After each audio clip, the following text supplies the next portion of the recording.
Good morning, SKN. Welcome to GMSKN. I'm just so excited to be here with you today. I am Jamie Morris.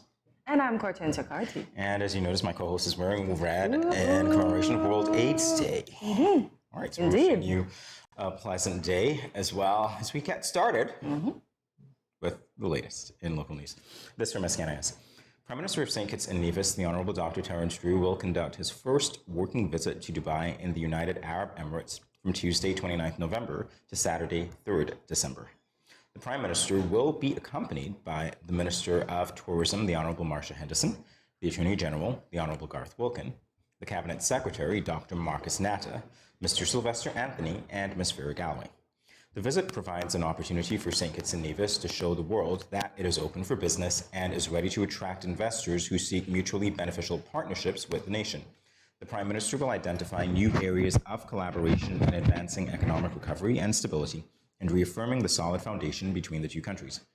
The Embassy of St. Kitts and Nevis will host an exclusive cocktail event on Thursday, December 1st for investors, citizens, and business partners to meet the Prime Minister and his delegation. This is going to be a very interesting visit. Very interesting visit indeed in Dubai. Well, we have a lot of investors over there as well.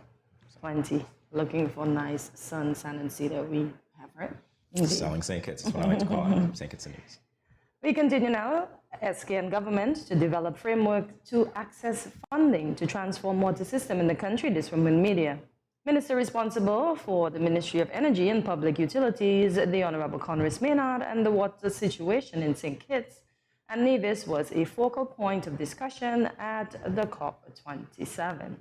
Speaking at the post-COP27 press conference on Wednesday, November 30th, Maynard said links were established and a framework is yet to be developed to ensure that the country has access to funding to transform the water system.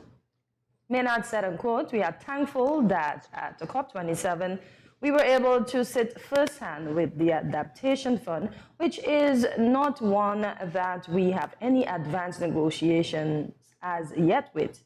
My understanding is that as a country, we have at our disposal possibly US $20 million to aid in our adaptation here in St. Kitts as a result of climate change, and a project can be as large as $10 million. I have discussed with my colleagues that our emphasis for access to this fund must be the transformation of our water sector, and so we are going to use that resource to develop the framework that would allow us to access the funding to assist in our water transformation." End quote. The Honourable Conrad Maynard said the Federation is behind as it relates to the water sector, explaining that had the recent decisions been taken a few years back, the country would have been much further on with initiatives to arrest the water system. I hear arrest, I think of Lucine. Really, no. Wow. But I really hope we get the water situation under control, because to lose water at 10 o'clock every night is not cool. Definitely so. Yeah. All right, moving on. Annual Christmas tree lighting ceremony in Nevis on December 7th. This from SKN Vibes. The annual Christmas tree lighting ceremony in Charlestown is scheduled for the 7th of December 2022 with the theme Celebrating His Birth with Joyful Praise. The patron is Miss Orlean Maynard of Mount Lily Village. Speaking with the Department of Information on November 30th, Ms. Denacia Smitten, Deputy Director at the Department of Community Development, said that Teacher Maynard, as she is affectionately known rather, has served the Nevis community as an educator for about 40 years and has impacted many. Ms. Smitten said, quote, "She has taught at the Combermere Primary School for 26 years and also at the St. Thomas Primary School, both as principal, and she was also coordinator for the school meals program. She has impacted many lives, and she has done a tremendous job in instilling values and attributes in our children, and she has impacted us, even myself." The event, which heralds in Christmas cheer, will be dotted with singing and dancing and culminate with string band music. Remarks are expected from the Honourable Spencer Brand, Area Representative for the St. Paul's Parish, and the Honourable Eric Evelyn, Minister of Social Development in the Nevis Island Administration. Christmas cheer is here. Christmas is definitely here. It's the first day of Christmas. Let's hope the weather follows suit. Oh, snow. That would be nice. I said follows suit, Cortensia, yes, not but snow. Snow. I'm hoping we can get some Christmas snow.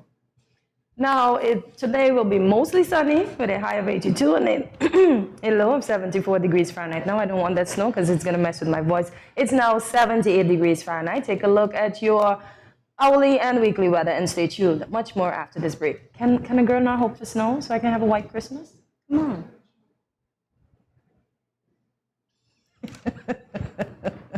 on. Not working with me today, huh? I'm just waiting to go to commercial, so we'll be back in a moment.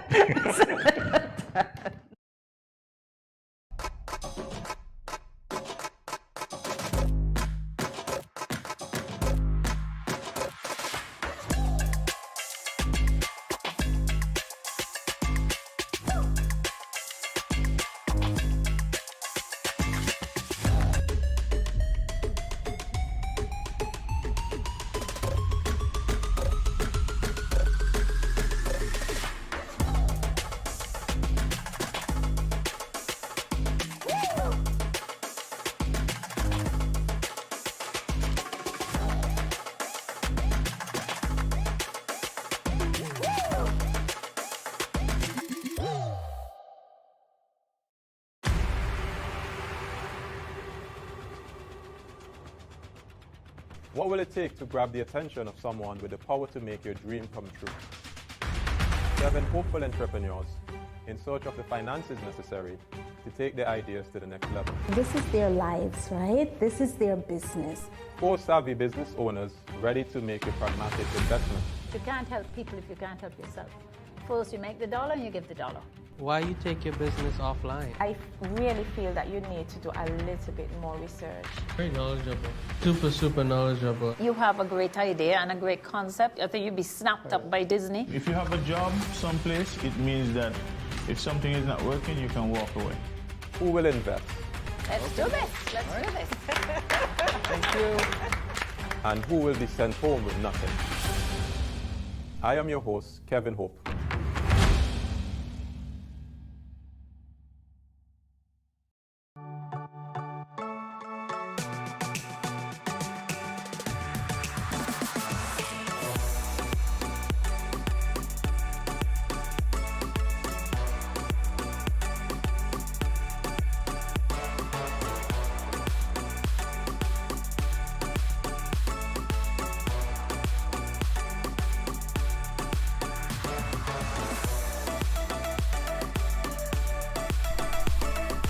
Yeah.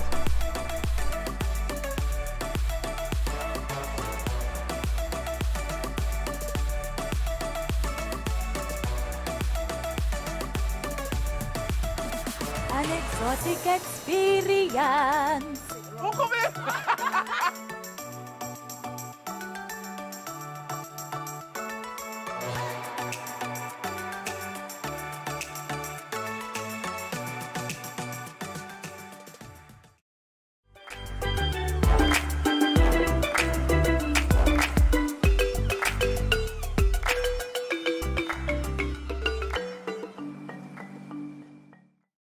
Welcome back to Good Morning SKN. We now continue with the latest in regional news. 2022 Atlantic hurricane season comes to an end. This from Loop Caribbean.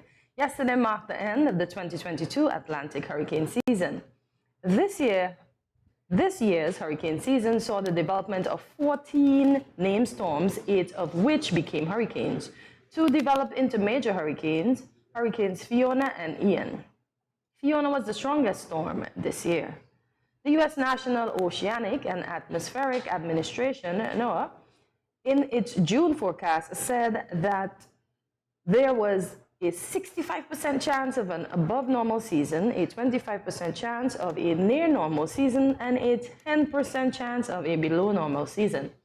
The season was average with the development of 14 named storms, 7 hurricanes, and 3 major hurricanes. NOAA described the hurricane season as unique due to the rare mid-season pause in storms that scientists preliminarily believe was caused by increased wind shear and suppressed atmospheric moisture high over the Atlantic Ocean.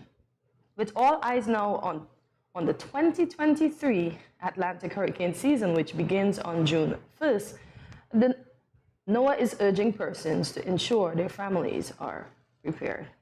We don't want any hurricanes at all. I have to say, it's great that they're urging people to prepare so far in advance, but guess what? We just got over one. Not so ready yet, but again, you can never be too cautious. Indeed. All right, moving on to the international scene, this from Good News Network. In order to keep their little island the pristine Aegean paradise it is, Talos has gotten rid of their landfill and replaced it with a circular system that has reduced total waste by 86%. After being implemented this May, the island of around 750 inhabitants quickly saw progress after they transformed the landfill into a recycling center and removed the large public common bins for trash. Set up by Polygreen, the Just Go Zero initiative is hoping to steer other Greek islands towards similar programs. All biodegradable waste is turned into soil treatments, while plastic, metal, glass, and paper are all recycled. For non-recyclable goods, there is an upcycle center for still working, as well as for electronics and clothes, either for reuse by someone else or for artistic creations. A new culture starts today in Tylos, said Polygreen founder Athanasios Polychronopoulos. A culture characterized by 100% landfill diversion, full circular waste management, and most importantly, a completely new perception of life. We are envisioning a future where waste will only be seen in museums. And that is the line that actually got my attention above all else. Imagine that. Yes, waste indeed. in museums only. Nice. Well, talk about the future. Future is now, so it seems. Indeed. That's all that we have for the latest for today, but we will be back in a moment with more Good Morning SKN. Don't go away. When growing your savings, where you save matters more than you think. Dare to compare and see for yourself why you should start saving and investing at First Federal Credit Union. You don't have to settle for cents. Let your money make sense. Reap a higher return by stashing your cash in a high-yield savings account or term deposit and earn up to 4% interest on your money. At First Federal, we say yes.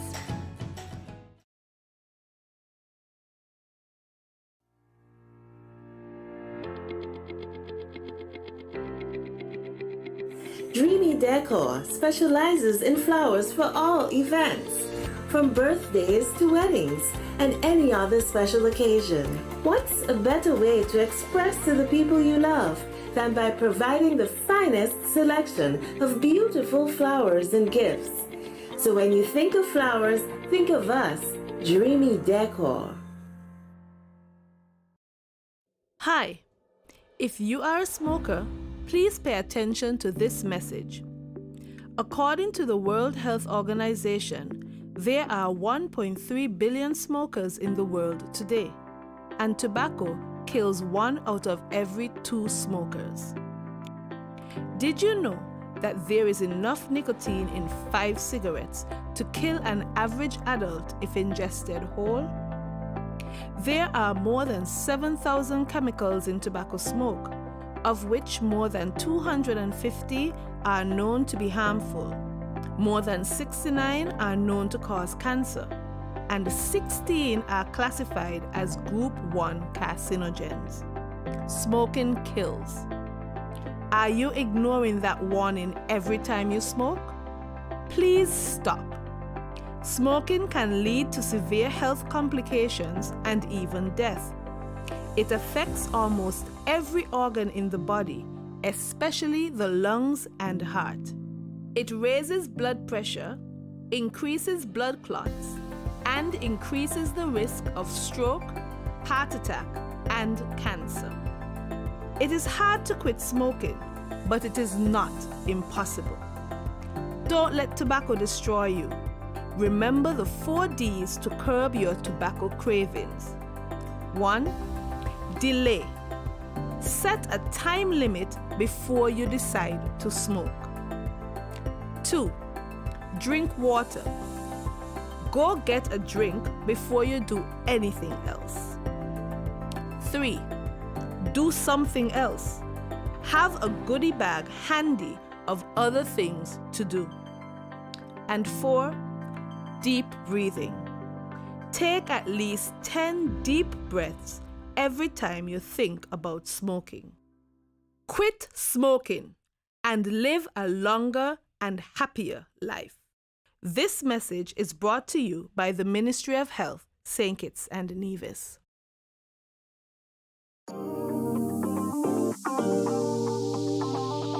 I'm veggies for dinner. Let me just check the amount of sodium in this can. Oh no, this is too much. Let me try our next option. They did say it's healthy to consume less salt. This is much better. I am salt smart.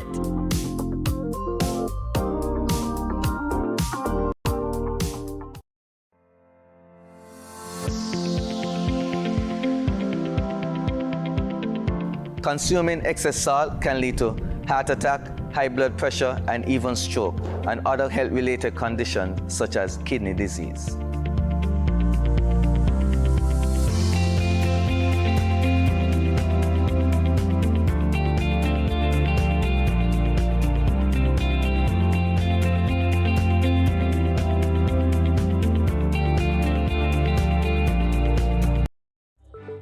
These teen boys nowadays get me so upset. I see these teen girls with their big bellies and you want to tell me y'all couldn't protect her and yourself? Come on. Now don't tell me no stupidness about you feel embarrassed about getting a pack of condoms or asking somebody for one. That ain't nothing to be ashamed about. You should be proud that you are making a wise decision, but you still have to abstain from having sex with someone under the age of consent. If your boys are pressuring you to have sex and you don't want to, then don't. You are in charge of your life, not them. I heard another one saying it's sweeter without a condom. But my granny always told me, no glove, no love. So let me tell you something. It's sweeter to have money in your pockets and not have to support a child at that young age. Before I say anything else, the best way to prevent teenage pregnancy is to abstain. In other words, no do it. Let me talk to the big men troubling underage girls. Why you sleeping with your daughter? You not live clean. Your girl at 16 and your daughter at 13. So girl a look me, but me no inna that. Big man no deal with back pan back. I understand where I'm coming from, right? This message was brought to you by Project Viola through the Department of Gender Affairs with support from the Basic Needs Trust Fund and the Caribbean Development Bank. To a Good Morning SKN. If you're not wearing your red, I would admonish you to go home and, put on your red so we can match. Because even my co-host is wearing a little red, No, this isn't red, but I would oblige. I'll be glad to go home for a second. And, No, you're not getting away so easy. I'll follow your advice. You're not getting away. I'll see you tomorrow. No. So today is December 1st, and it is known universally as World AIDS Day. It has been commemorated since 1988 to bring about awareness of HIV and its issues, to support persons living with HIV, and make efforts to decrease stereotype, stigma, and discrimination often associated with this disease. Yesterday, we were joined by the National AIDS Program Coordinator, Dr. Matthias Offrey, and Mistress Lucine Pemberton Vaughan, who elaborated on the country's national response and efforts to end AIDS. They also highlighted some key activities happening this year to recognize this day. Jamie and I will share some myths and facts as a reminder and do our part on Good Morning SKN to educate on HIV. So once again, support, wear your ribbon, wear your red. If you have not yet left the house for work, just find something red quickly and just put it on and head out. Now you tell me. Okay, and I thought I was going to go back home. I need to call that police lady for you, she brought such a magnificent ribbon yesterday. I'm a law-abiding citizen, Cortez. I need to call that police. In any event, I need to away call from the police, let's talk about myths and the facts that you said that we were going to share. Yes, indeed. Right. But I remember when AIDS came out at first, right? As my cousin, when we have our deep conversation, she normally say, because they didn't know how to deal with it, a lot of people thought if you touched the person or you came in close contact, you spoke to them, you would get AIDS. But once we were educated, we know how to treat persons with HIV better. Yes. So education is definitely the key in every area of life. True, it is. That's why you get certified afterwards. Wink. That's what, really? Oh. Wink. On to the myths, all right? The HIV myth. Here they come. HIV can spread through touching and kissing. No time. Apparently, that's a myth, people. It cannot spread Big through time. touching and kissing. Yeah, because people felt if those persons spoke to you and the spit came out, oh, I got HIV now. No, you don't. So HIV fact though, HIV does not spread through physical touch. This includes holding hands, hugging, cuddling, and even kissing, as Jamie mentioned before. HIV spreads through contact with specific types of bodily fluids, and even though it exists in fluids like saliva, there are not enough of it to transmit through kissing. Although you still might want to be careful, right? Yeah. Because if they have a cut in the mouth and the blood comes out and mixed, yeah. Be careful, y'all. Jamie, why do you look so stunned? No, it's not that. You're giving me a fact, and then there's a myth or a fact within a myth, or a myth within a fact. Something that you just, yeah. So it's like, I was just processing it. Okay. So effectively, how about not kissing at all? That works. Just to be safe, if I were to listen to you, that works. It's like, hi, yeah. You know. Don't do it. Don't do it. No, we're kidding around. All right, so the other myth, HIV is a death sentence. Not at all. It's a life sentence until you're ready to go on. What? Yeah. You don't die, you continue to live once you take care of yourself. Okay. I did have an extra piece on the end. Okay. Hey, those are your thoughts. Oh, man. Now for the HIV fact. HIV is a viral infection that, while it is currently incurable, can still be treated, well, if caught early. HIV treatments can often help patients live just as well and just as long as people without HIV. And these treatments can also protect their partners against transmission. And I don't know if you see the recent advert with these HIV drugs that says not detectable and stuff. And I actually had an argument with an elder woman about it because I'm saying, they say this drug does this and this drug does that. And when Lucine spoke, she had the same argument. So I kind of had it before that conversation. I see, okay. Yeah. All right. So you... Although we think it's gone. Support for your point of view. It's not gone. And as Lucine said, you have to keep testing just to make sure. Well, testing to be, to be sure, because there's that window that she also said, you know. Be careful, y'all. So. Yeah. Remember before HIV was a big thing, now HIV to me has been shoved on the back burner. No, you don't hear much about it until the time. You don't hear much about it because the organizations continue to work to eradicate AIDS. So it seems as if it's normalized, but I don't think it's really on the back burner because the organizations are pushing for it to come to an end. Okay, fair enough. Let's hope by 2030, no HIV. And know everything that we're working towards. Ooh. All right, so the HIV myth, HIV always leads to AIDS. Myth indeed. That is a myth. Yep. The HIV fact.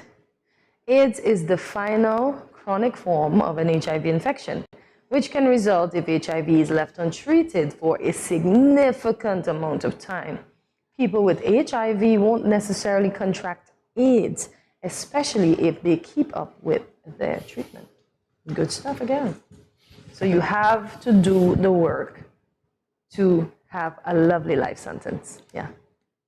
Yeah, you in this life sentence. Not in jail, outside of jail. Yeah, but what I think the important point here to note is that even after contraction, your life changes. So it's really about a lifestyle change. Yes. Do you make those lifestyle changes before infection if it's something that you can prevent, getting infected with? Or do you wait until infection to then make lifestyle changes that require constant treatment? Because that in and of itself is a lifestyle change. It's a commitment. So the question is, which one would you rather do? And as Lucine said when we talked to her yesterday, an ounce of prevention is better than cure. Right? Indeed. So it's important to know that. Yeah. As they say, do what you know is best for you and don't just jump in willy-nilly. Yeah. Yeah, these are very interesting. In fact, I think some of them we know already because this has been constant discussion. Yes. Over many, many years where we've learned about these things. And so definitely the first one about touching, you can't get it. Exactly. And this one, of course, is a myth that we know all too well. HIV symptoms are obvious. Boy. Truth is, they are not. Truth Not is, always. I like that. So the HIV fact, you may have HIV and not be aware of it. HIV symptoms can be slow to appear or may not appear at all. There are 3 stages of an HIV infection. This is why it is so important to get tested for HIV, especially if you have had unprotected sex with a number of partners. Can I add on without protection? Is protection foolproof, though? And that's the question. Boy, that's Because the it's next not thing always. for real, yeah. So really, yeah, have you had unprotected sex with any number of partners? The whole thing is, you've got to take care of yourself. Mm-hmm. Because if I were to, compare it to lottery or gambling or whatever, if you add promiscuity into the mix and you add unprotected sex into that mix, chances are that there's a higher probability of infection, not only with HIV, and I know we're talking about this, but with STIs as well. Yeah. And so it becomes important, it becomes incumbent for people to take those decisions that are wise and not to get caught up in the moment and not to think that they're going to be insulated by thoughts of, it can't happen to me. Those sorts of things. You are correct. Boy, I don't know. As humans, we know the right thing, but doing the wrong things just seem easier. But here's the thing, though. It's like this concept of right and wrong, and I like that you mentioned that, because what is right and what is wrong is relative in a lot of instances. I know that we like to say, there is an absolute right and there's an absolute wrong, but not everybody thinks like that. And so it behooves us all to appreciate that sometimes when we look at issues like this through a lens of right and wrong, there really is no right and wrong for a lot of people. I don't know There's you. personal responsibility. And you don't know me. And if I'm a promiscuous rendezvous, then my bag should be filled with condoms. So if I see you and I decide, let's go, there you go, bro. Come on. So as Lucine said, you just said again. I get you, and it's personal Personal responsibility. But let's not forget as well that because it can be transmitted sexually, there are people who have contracted this disease because they have been forced into sexual encounters as well. Yeah. And so for them, extremely sad part. going through the myths and the truths just to prevent stigma and discrimination in their cases is really, really important, because their lives changed because they had no choice or no say in the matter. But some people tell them, oh, that's not true, you were this, you were that. And this is why I think tolerance and empathy comes in. Like if they tell you that's the case, just believe them. Just let people be. It was hard enough, the situation that they would have gone through. So just believe them and move on. Indeed. Wow. All right. So the myth. HIV positive people can't have children. We know that this one is not true at all. As a matter of fact, there was a drive to ensure that there were no babies born with the HIV. virus. Yeah. Exactly. So with the proper knowledge of HIV prevention, parents can avoid transmitting HIV to their children completely and allow their children to live healthy lives from birth. And that's true. And that's very important. Every life matters, and leading a rewarding life, regardless of an infection, is important. So the fact that our healthcare workers or scientists are working to eradicate HIV and AIDS, along with other organizations as well, very important. I would love to know how they can prevent it from getting to the babies, though. They've already done that, I think. As a matter of fact, interestingly enough, you're reminding me of an interview that I conducted some years ago with Gardenia Richardson when she was the National AIDS Coordinator. And, there were things that she said concerning that. I think she opened the door on cue. Indeed. Yeah, there was that information that was shared, so. Yep. As I said, folks, once again, I remind you, buy a red ribbon today. Wear something red if you would not have left your house for work as yet, in support and solidarity for those persons living with HIV and AIDS. And also not only for that reason, but to also bring awareness that the disease still exists. I know the hype has died down somewhat, but the disease still exists. Let us take personal responsibility for what we do and what we don't do. All right. So, well, we've got another one. Yeah. So the myth, if a couple has HIV, they don't need to protect themselves. And this is something that I asked at the time as well. I was like, does it make the situation worse? And the reality is it actually could if you have unprotected sex with somebody else who's infected. But a couple? A lot of people don't think that. They think, okay, we're in our bubble, but that's not necessarily true. See? HIV positive couples still need to protect themselves and each other and receive treatment. This is because both partners may have different types of HIV. Wow, I didn't know that. That could endanger each other, which can lead to reinfection. This is why it's still important to use protection during sexual intercourse. And that's exactly what I was told at the time, about the different types of it. Oh, wow, I so didn't know. you can be infected with another type. And so, HIV is just one thing. well, you see, that's a I'm myth. learning that today, years That's a old. myth. Wow. Ooh. Oh my gosh. All right, and the final myth for you. People in heterosexual relationships don't get HIV. And we know this to be a lie. We know that to be Big a lie. lie. Big lie. Anyone in a sexual relationship can contract HIV. HIV spreads through sexual fluid contact with the body's membrane, such as the mouth, vagina, penis, or rectum. HIV can transmit from partner to partner no matter the type of intercourse. Just like that. And you see, again, when you go through those body parts and you're thinking about it, the mouth, you can get it through the mouth. And it seems very trivial. It seems okay. You can kiss, as you said, whatever you can perform, relax if you want to. But realistically, you've got to be very careful. Yeah. All right. So as we end this segment, we want to encourage you to be proactive and educate yourselves about HIV and how you can be a part of the change to help end AIDS, not just in St. Kitts and Nevis, but the world by 2030. Also, as you become informed, and where we ask that you advocate for those living with the disease for their equal rights and their equal opportunities. We also encourage you to take responsibility for your health and to teach others to do the same. Indeed. So stay tuned. Up next, we have Concy Rogers as we continue Good Morning SKN.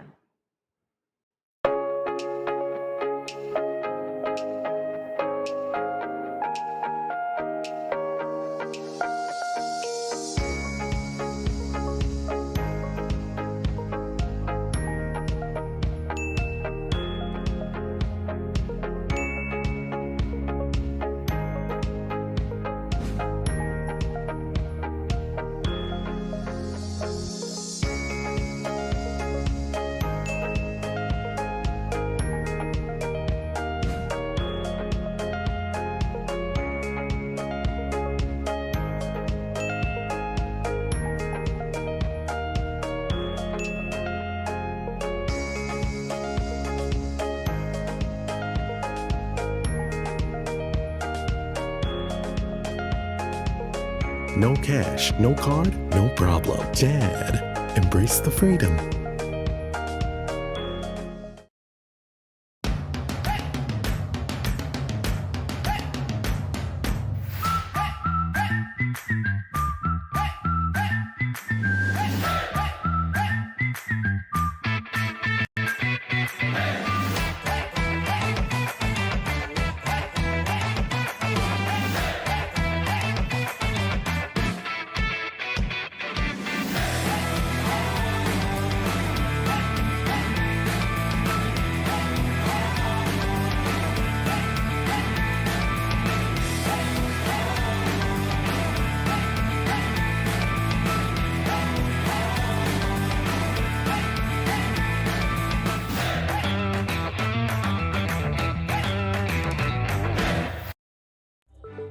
These teen boys nowadays get me so upset. I see these teen girls with their big bellies and you want to tell me y'all couldn't protect her and yourself? Come on. Now don't tell me no stupidness about you feel embarrassed about getting a pack of condoms or asking somebody for one. That ain't nothing to be ashamed about. You should be proud that you are making a wise decision, but you still have to abstain from having sex with someone under the age of consent. If your boys are pressuring you to have sex and you don't want to, then don't. You are in charge of your life, not them. I heard another one saying it's sweeter without a condom. But my granny always told me, no glove, no love. So let me tell you something. It's sweeter to have money in your pockets and not have to support a child at that young age. Before I say anything else, the best way to prevent teenage pregnancy is to abstain. In other words, no do it. Let me talk to the big men troubling underage girls. Why you sleeping with your daughter? You not live clean. Your girl at 16, and your daughter at 13. So girl look me, but me no in that. Big man no deal with back pan back. You understand where I'm coming from, right? This message was brought to you by Project Viola through the Department of Gender Affairs with support from the Basic Needs Trust Fund and the Caribbean Development Bank. You can lower your salt intake by reducing salty foods, removing table salt, and using salt alternatives when cooking.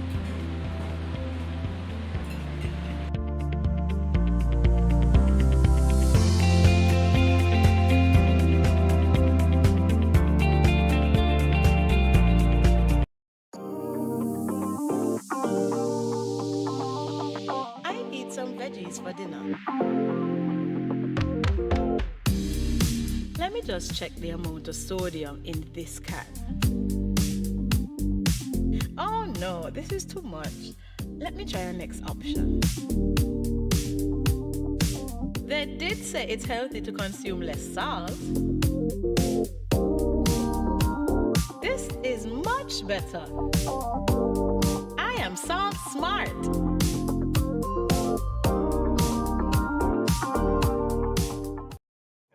Good morning, SKN. This is Lyrical. I just want to say blessings to you.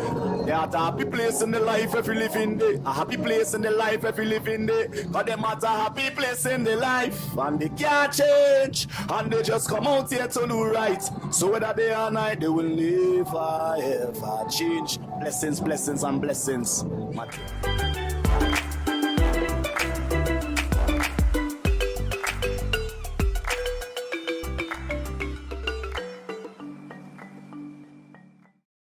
Welcome back to Good Morning SKN. We are familiar with the spin series of the famous Law & Order Special Victims Unit, or SVU as we call it. We see the television drama surrounding this unit, but is this really how such cases are handled? Joining us now is Police Sergeant Concy Rogers of the St. Christopher and Nevis Royal Police Force Special Victims Unit. Welcome to Good Morning SKN. Welcome. Pleasure to meet you, Good morning. Sergeant. Good morning, and thank you. All right, so how long has the SVU been in place here in St. Kitts and Nevis? The SVU was created in 2012. Okay. So we have a blazing 12 years. Well, 10 years. 10. I'm too excited to put 2 on everything. Can I ask a follow-up? The question is, obviously we didn't have it before then. Policing, as we know, was something that was part of our society ever since we were established. What was the driver for having the launch be in 2012? It was created because of the number of reports of domestic violence and juvenile-related matters and sexual offenses that were coming in. The High Command of the Royal St. Christopher Nevis Police Force saw it fit to create a specialized unit to deal with those reports. That's exactly what I thought. Okay. Yes. So how many officers are in this unit, and are they all female? There are 8 officers in the unit, 6 female and 2 males. Okay, good stuff, good stuff. All right, so obviously you've given us a sense already as to what the SVU deals with. In relation to juvenile matters, do they have to be sexual only, or, is it something else? Is it wider than that? We deal with the serious domestic violence cases, and the district stations are now dealing with those that are not so serious. Before time, we dealt with all. All right, so can you tell me what distinguishes serious from not so serious? Okay, we have the petty ones like the pushing, which would result to a battery, or just a verbal abuse, but these are the serious ones. So then the district station will deal with these. These are the minor ones. So the district stations will deal with the minor ones. But when it comes to more serious one, like inflicting grievous bodily harm, where serious harm was inflicted, the SVU will deal with these. And we continue to deal with the sexual violence the rapes and unlawful conduct knowledge and stuff like that. Okay, so this is where, again, that scope for dealing with juveniles comes in. Yes, yes. We used to deal with the fights and everything that takes place at the schools, but now all the district stations are dealing with all those petty juvenile matters. So you're able to focus more on... Yes, on the more serious ones. Great. Without giving away too much information, can you tell us what is involved in this Special Victims Unit training?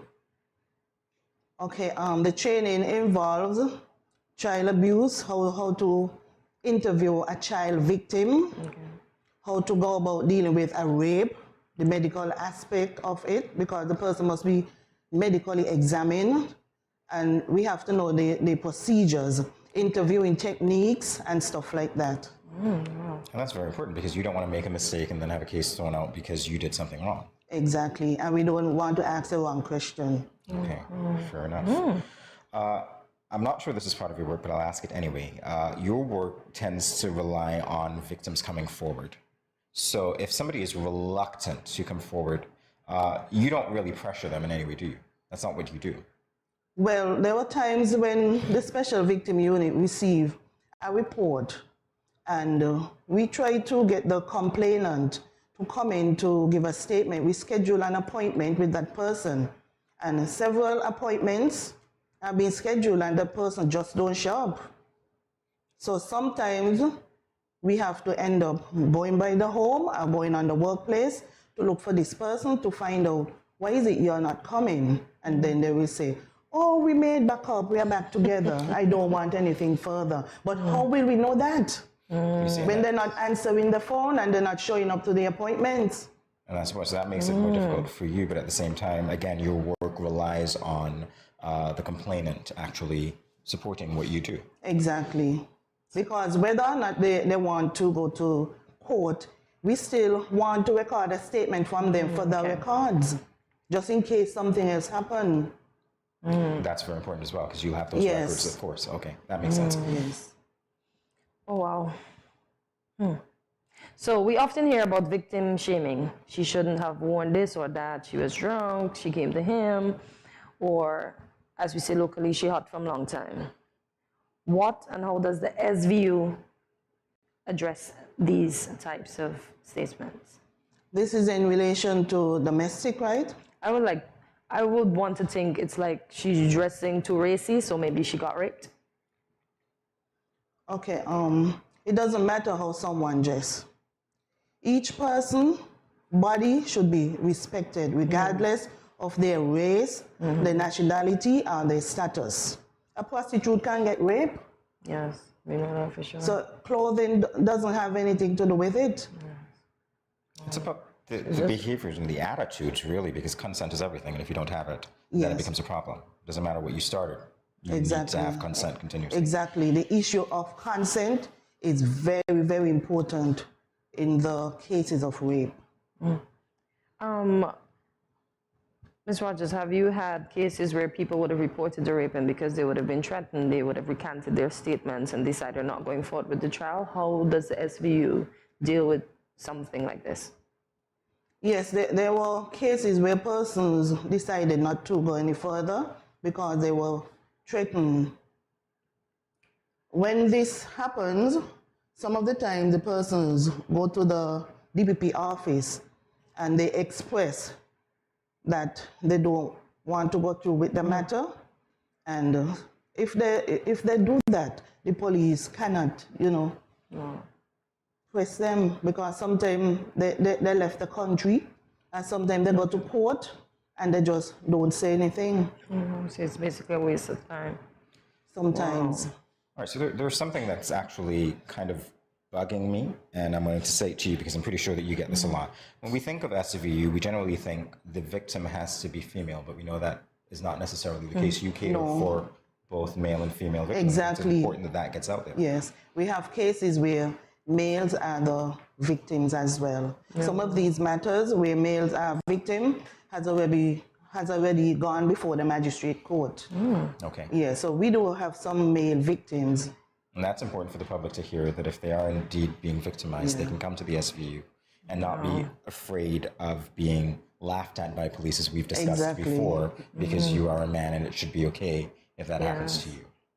All right, Dr. Rogers will be back to continue this discussion in a moment. Stay tuned, everyone. Thanks.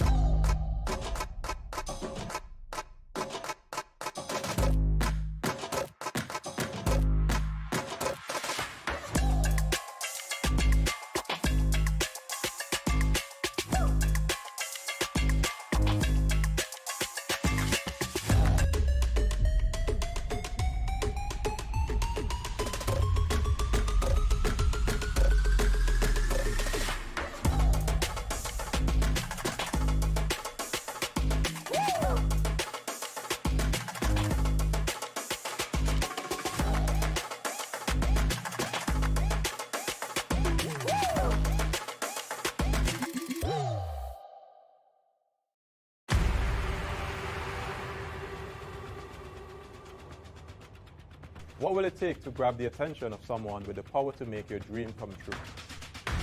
7 hopeful entrepreneurs in search of the finances necessary to take their ideas to the next level. This is their lives, right? This is their business. 4 savvy business owners ready to make a pragmatic investment. You can't help people if you can't help yourself. First you make the dollar and you give the dollar. Why you take your business offline? I really feel that you need to do a little bit more research. Very knowledgeable. Super knowledgeable. You have a great idea and a great concept. I think you'd be snapped up by Disney. If you have a job someplace, it means that if something is not working, you can walk away. Who will invest? Let's do this. Let's do this. Thank you. And who will be sent home with nothing? I am your host, Kevin Hope.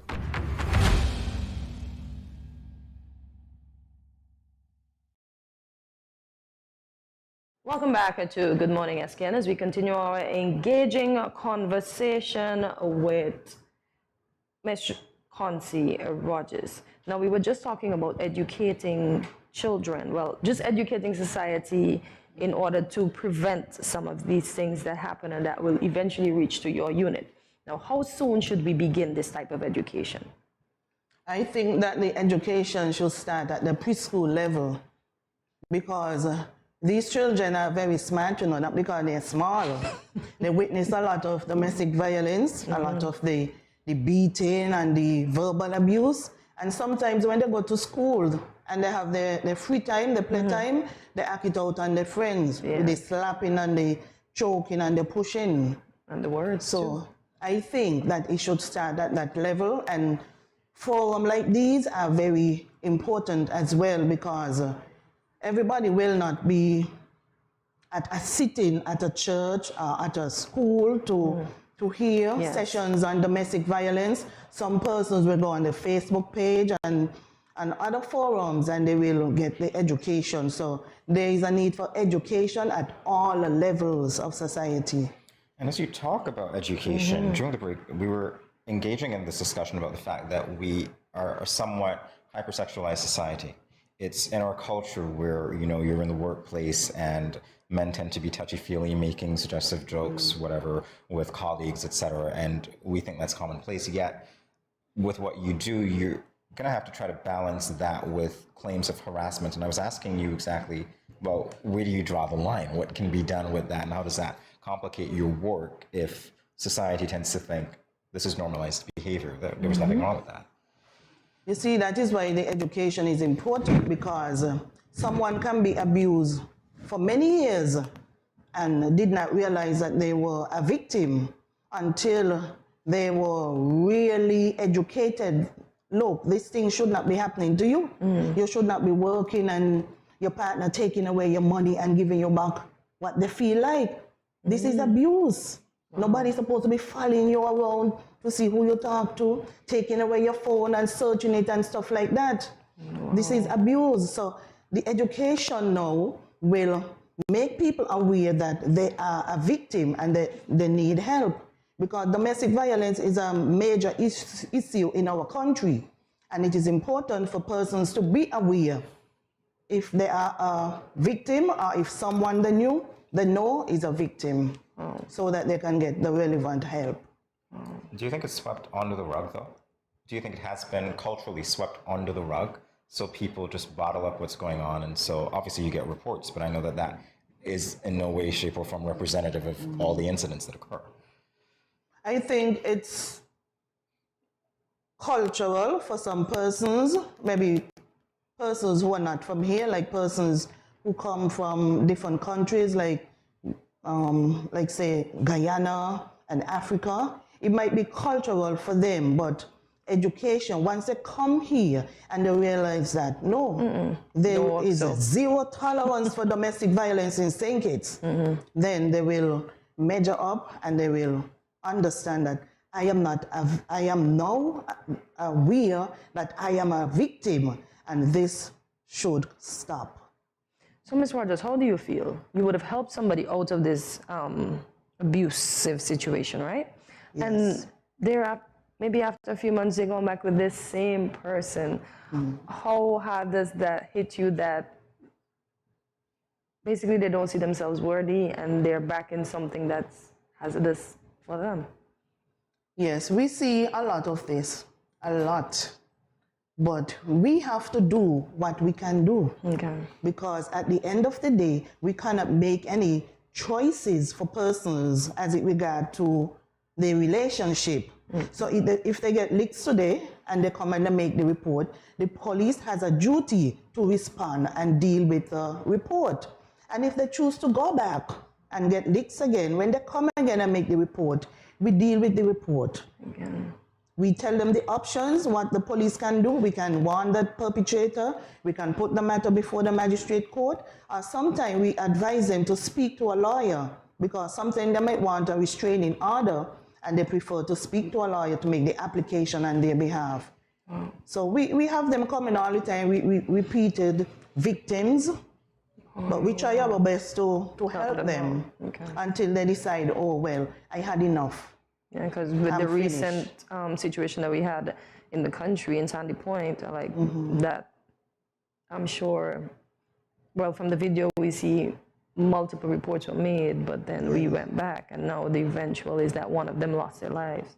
Yes, it should not be like that. Yeah. You know, there should have been some intervention, you know, to help both parties, the perpetrator and the victim. Yes. All right, well, I want to talk to you now about actual living victims in this case as it relates to rape. And the question is, do we have rape kits here? And I'll preface that by saying as well that what I know of rape kits, even from SVU and journalists as they talk about it, is that it seems like the victim is violated all over again when those samples have to be taken. So do we have rape kits here, and what does that entail? Yes, we have rape kits. The rape kits contain fingernail clip because sometimes during the struggle, the victim uses her fingernail to, try to claw. Yes, so we have the fingernail clipper, we have a comb. This comb is used to comb the pubic area, because during the sexual encounter, there may be hair fibers from the perpetrator left onto the victim. Well. Yes, we take vaginal swabs. They have vaginal swabs in the kit. There is even the sheet, a sheet of paper that the victim is to lie on while the medical examination is being conducted. So the kit has in everything for the forensic medical examination. Any comment on whether or not it is invasive? No. Okay. I appreciate that. Well, I'm excited about this. We learned that you are a polygraph examiner. Oh, yes, I am. And the only female in the force. You go, girl. When did you become interested in this field of polygraph? In 2014. Nice. Congrats. Thank you. And what made you get into it? Well, I see polygraph science as something that is relevant as a major investigative tool. And when I was given the opportunity to go to polygraph school, I took it because I figured this is something that I can have even when I retire from the police force. Nice. It is a very good investigative tool. Nice. All right. Well, we're glad that you have that skill. Just a follow-up question, Sergeant, concerning rape. And this is, if a person is raped, how soon after that crime should that report be made? And does that have any implications for the DNA that you would collect if you have to perform, those examinations vis-a-vis a rape kit? The earlier, the better, because when it is fresh, we'll be able to get all of the physical evidence in terms of the trace evidence that may be on the victim. We will be able to get the story when it is fresh in the victim's mind. We will be able to visit the scene and collect any evidence that is left at the scene. So the earlier it is better. If somebody is raped today and they report it next year, December, makes no sense. They already bathe a lot of times. Those clothes have been washed. The scene may have been, maybe at the time when they were raped, it was a board house. The house already knocked down and is a concrete house. So it's easier and better for the victim to report it as soon as possible, because this helps to strengthen the case. And it's always best for the victim to tell somebody, because that person will be the recent complaint witness. It's always good to tell somebody instead of keeping it to yourself and then you don't have any corroboration. There should be someone you trust to let them know what happened. But notwithstanding the fact that somebody might not report it in 24 hours or 48 hours within the time when they were raped, they can still report it. We will still take the report and do the necessary investigation and submit the file. Sergeant Rogers, you and your team do very important work. I want to thank you for coming by and shedding some light on it. And definitely I know that the public feels safer knowing that you are out there working to protect us and bring justice to us. Thank you so much for stopping by. Thank you too. You're welcome. We'll be back in a moment with more Good Morning SKN. Stay tuned.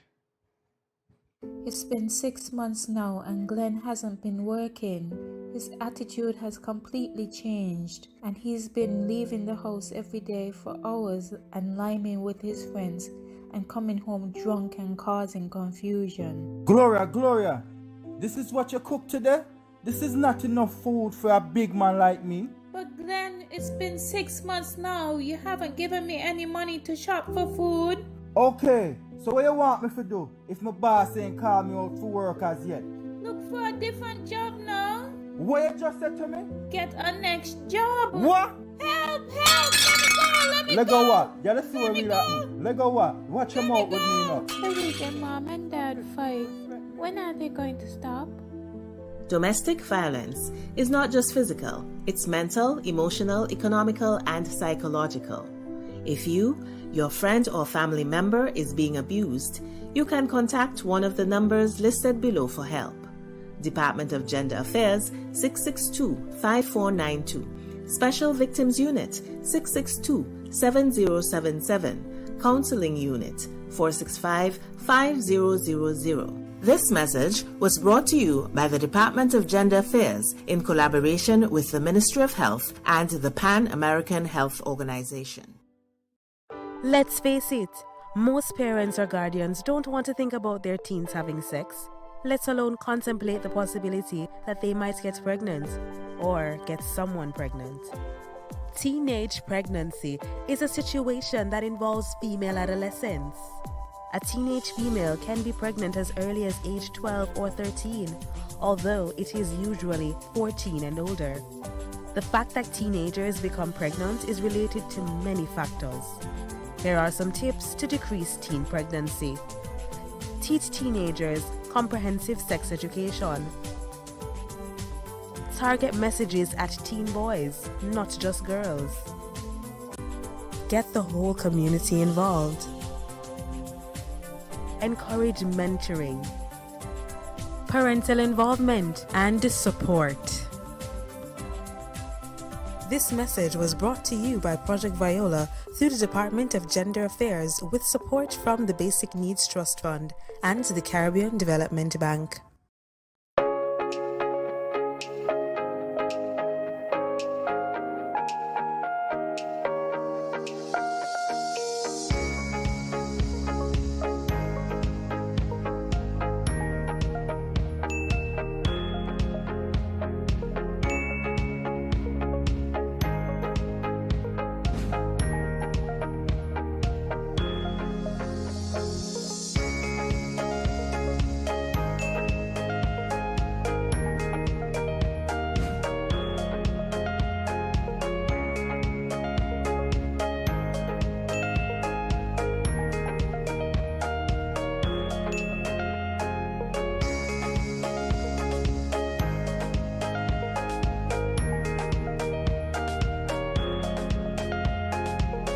No cash, no card, no problem. Dad, embrace the freedom.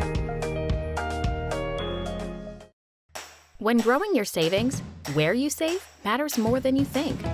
Dare to compare and see for yourself why you should start saving and investing at First Federal Credit Union. You don't have to settle for cents. Let your money make sense. Reap a higher return by stashing your cash in a high-yield savings account or term deposit and earn up to 4% interest on your money. At First Federal, we say yes.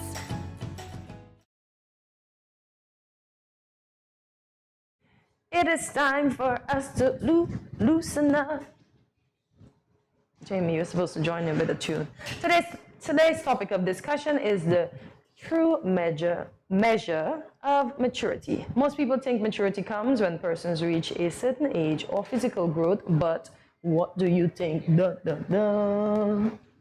I have interacted with some very old, immature imbeciles. So, it's not age specific. Yeah, that we know. Good. It's not age specific. So I according, own that, by the way. Huh? I own that. Okay. That statement. Here's your award. According to dictionary.com, maturity is the state of having reached a stage of full or advanced development. So, do you think there is truly a point in life at which persons become fully developed? Fully developed. Define fully developed. Exactly, because we're growing every day. And define point, because if you think about a point, then beyond that point, there's no further development. And I don't think that's the case. I think that once you're living, you have a scope for further development. Yeah. But I would like to say we can probably listen to those folks who would have maybe, let's say, gone through it all because their lifespan is nearing end. Not that I know that, but I'm just saying, you know, because maybe they're getting down there and they're giving you the wisdom. And because even some older persons on their deathbed, they're often giving you advice, like don't do this, do that, live life more this, you know, be more kind, you know. So, yeah, so maybe that could be as the point. But I guess the whole question is, what is maturity as well? Because again, we're talking about these things, but then they have to be talked about in the context of definitions. So what is that point? I mean, I already talked about the point. What does it mean to be fully developed? And what is maturity in general? That to me is the thing. What does it mean to be mature? Well, we know physical maturity because we have matured from 82 to now. So we're definitely physically mature, but some people are not mentally, emotionally, or all the other... Or spiritual mature. Yeah, because they're like, whatever, spiritual. I don't know why I don't like to talk about God and politics. Politics is fun sometimes, but you won't ever see me getting in the nitty-gritty of it because too much confusion. I like the fun part of it, like the songs and stuff, but no, I'm not going to go in any discussion in those two areas especially. Yeah, they often lead to nowhere.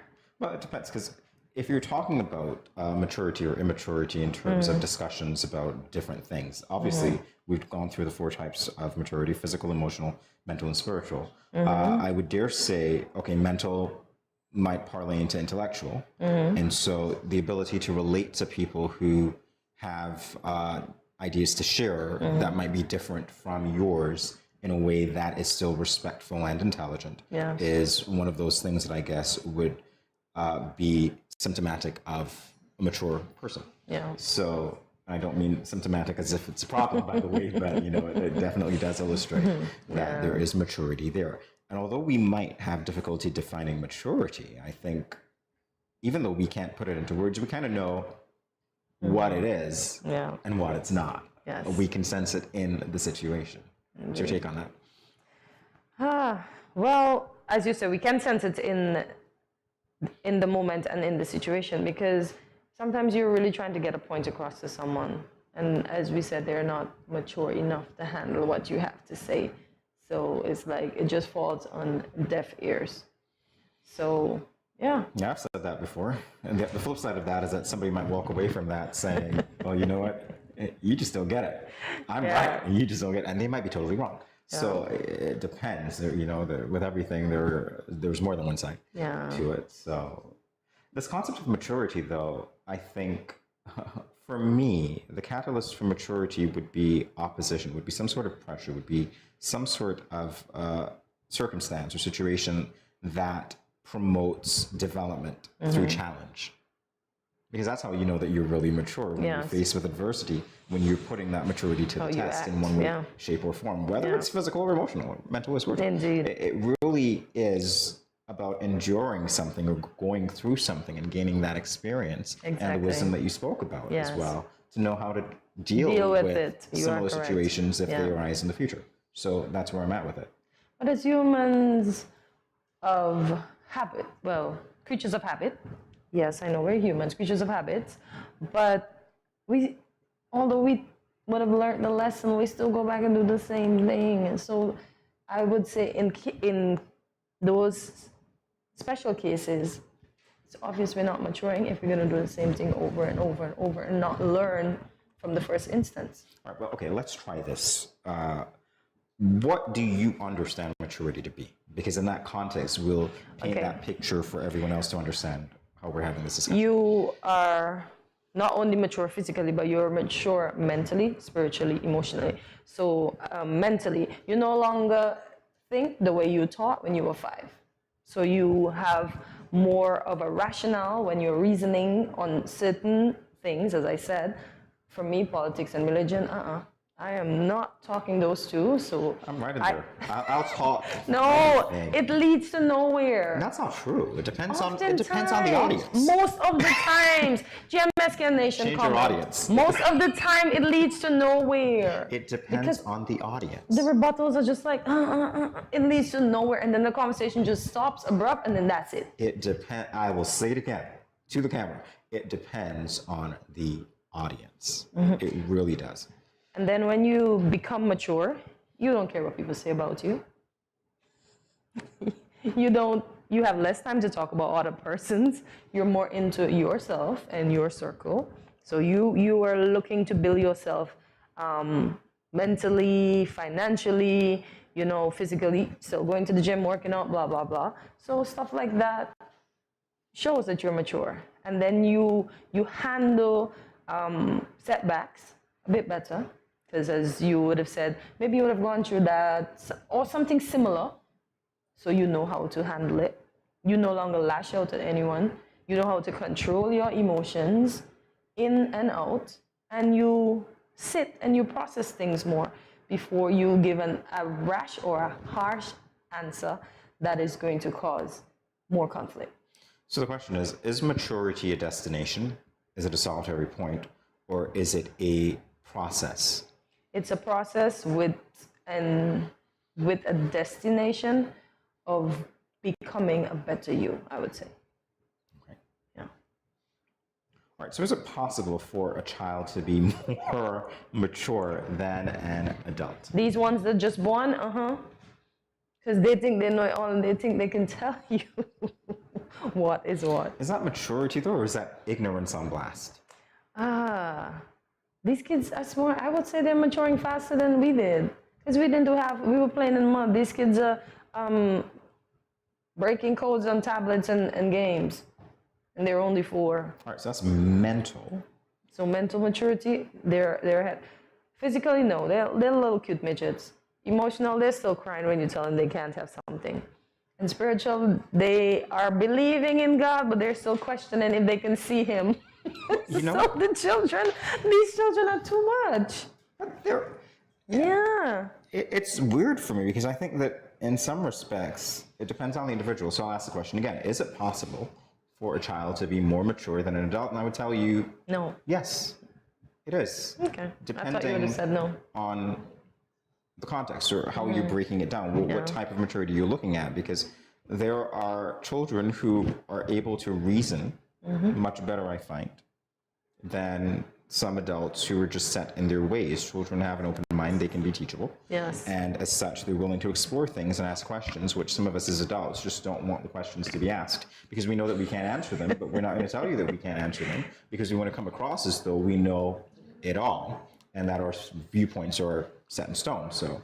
But I listened to LaToya Luckett yesterday, and she said Like, she would never tell her kids to shut up or not tell them what they need to know.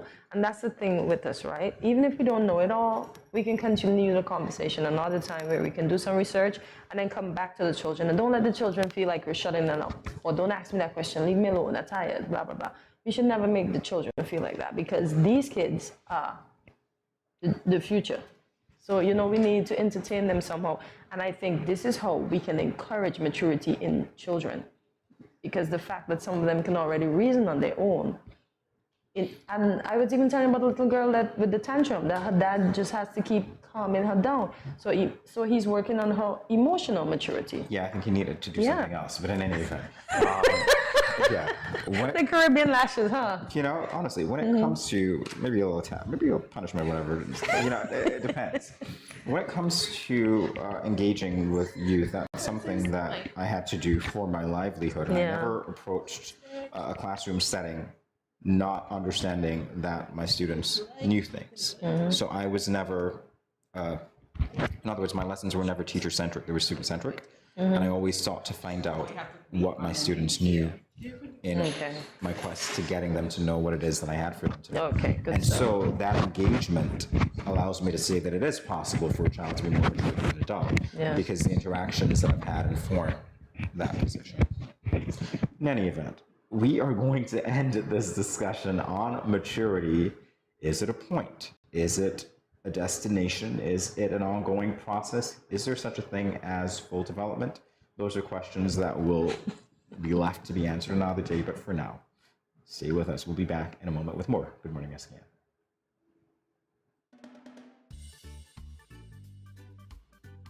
Children, how can you tell a tsunami coming? Teacher me. Sammy? My mother said, when uncle jump in the pool and the water spoosh out, that's how you tell a tsunami coming. Settle down, children, settle down. Do you remember our tsunami song? Yes!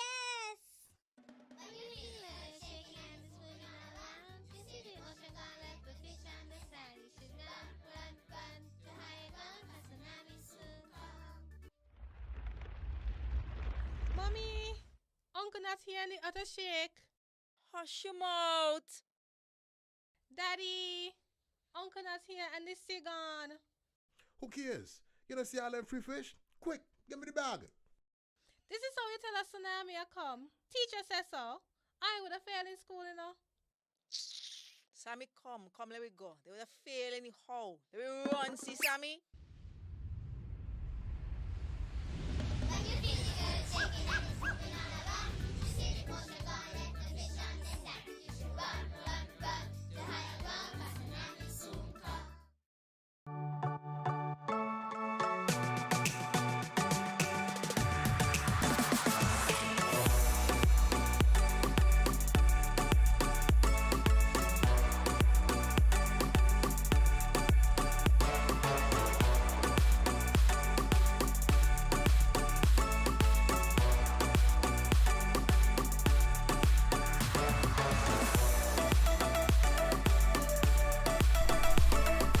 Yeah.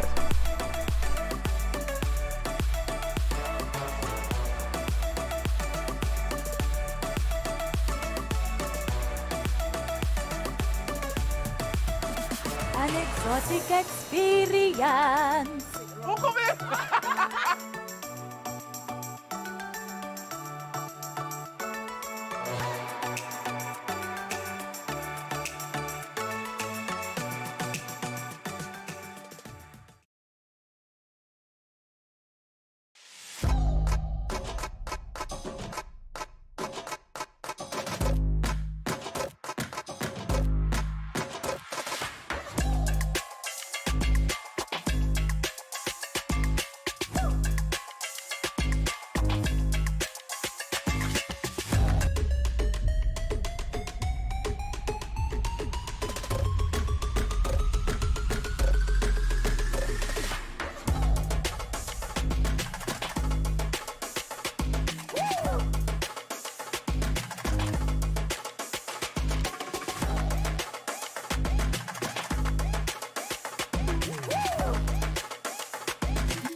Dreamy Decor specializes in flowers for all events, from birthdays to weddings and any other special occasion.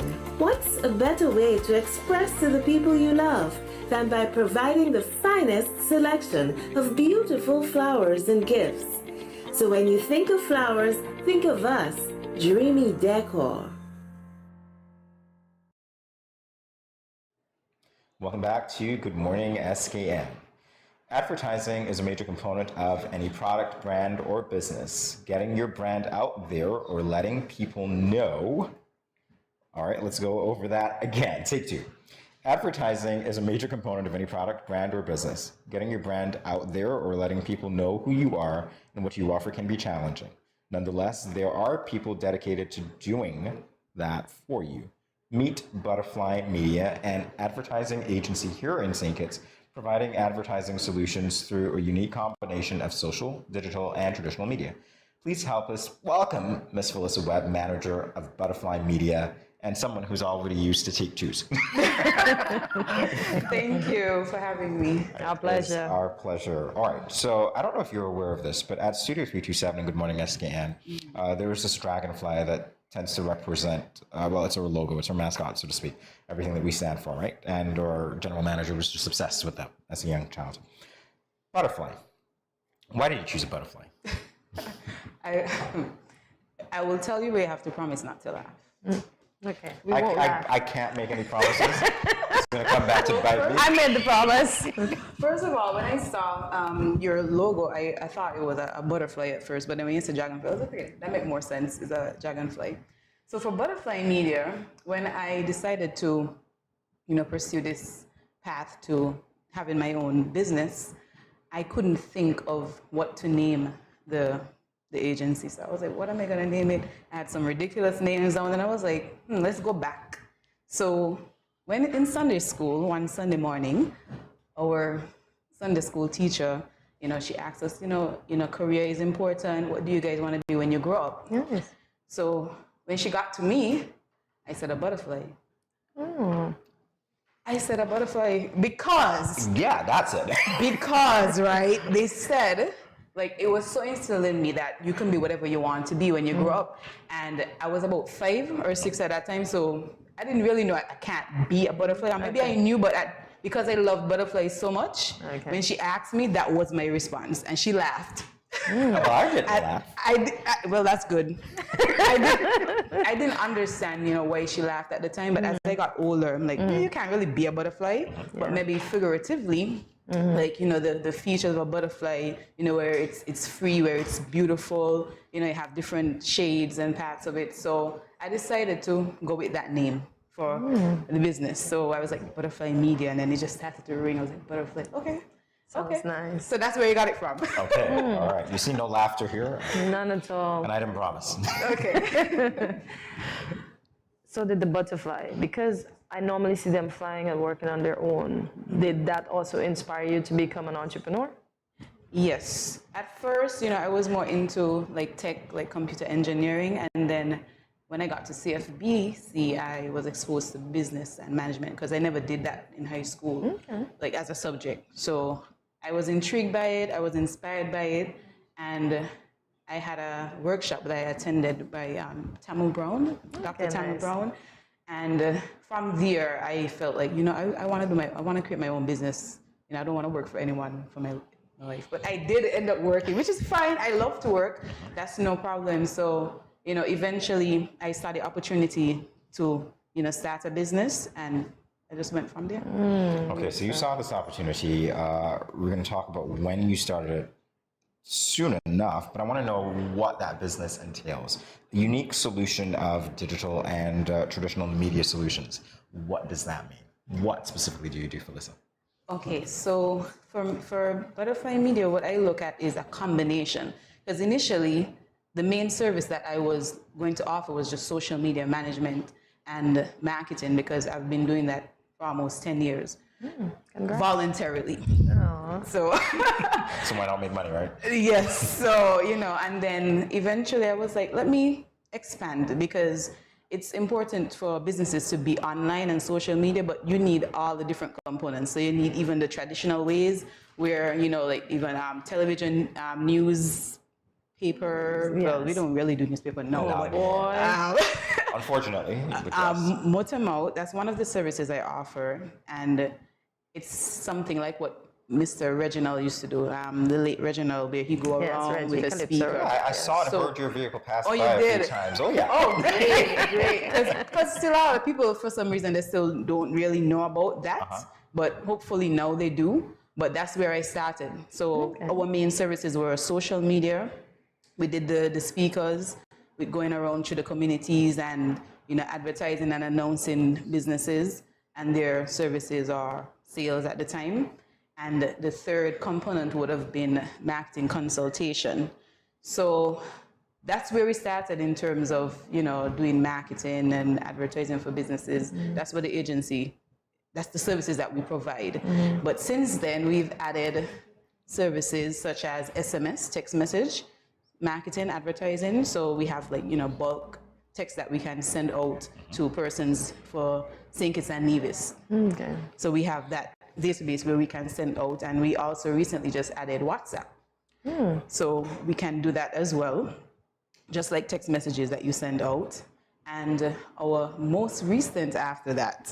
Okay, so a lot of additions. Yeah, making additions as we go along, because sometimes, you know, you have to do some trial and run errors and to see, you know, what really works in our market.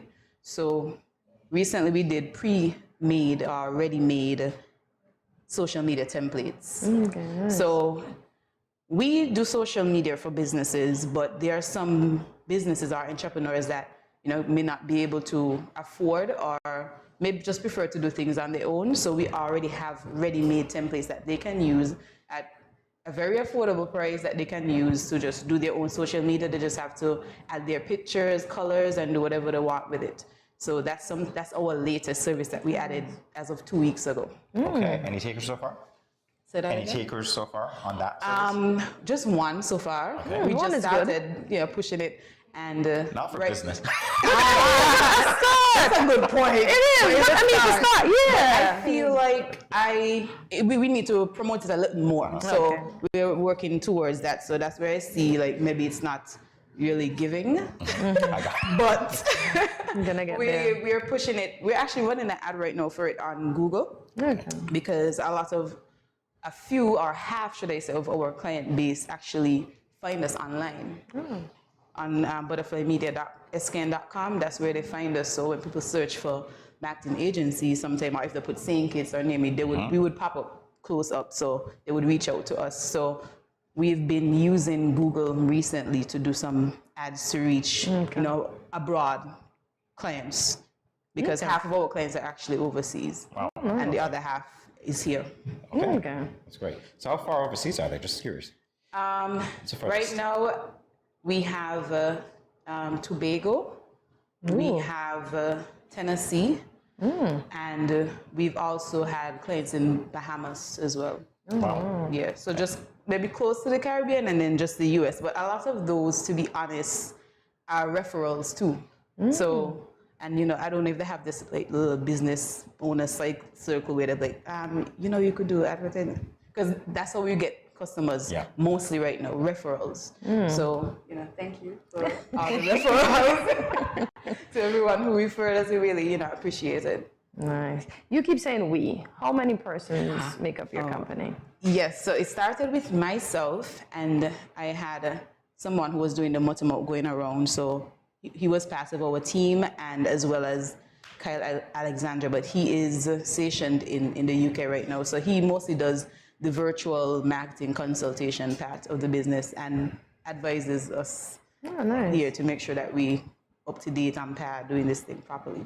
So I'm sure he's watching right now as well. And currently, I recently in July brought onto the team Renisha.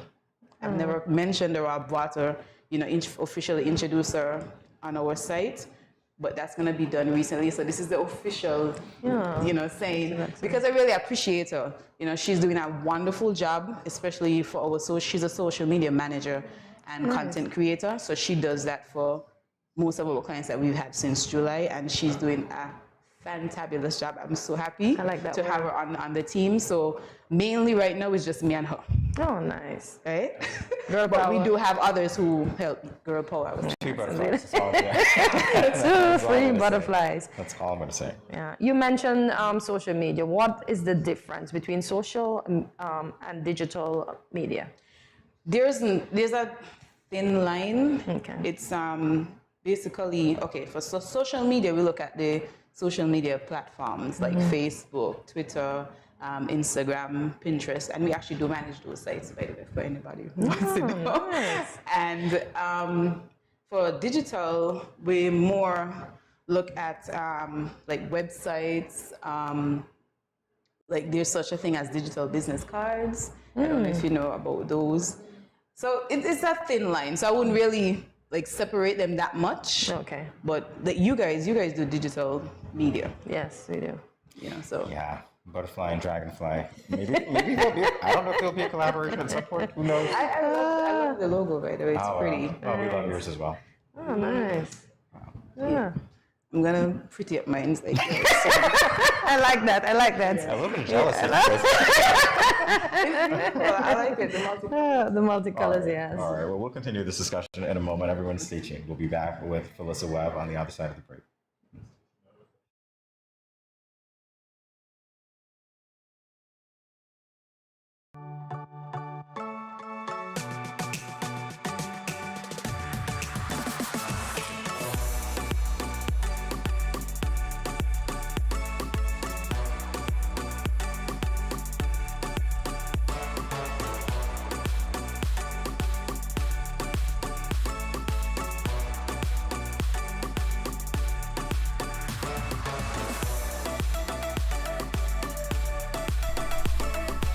Yeah.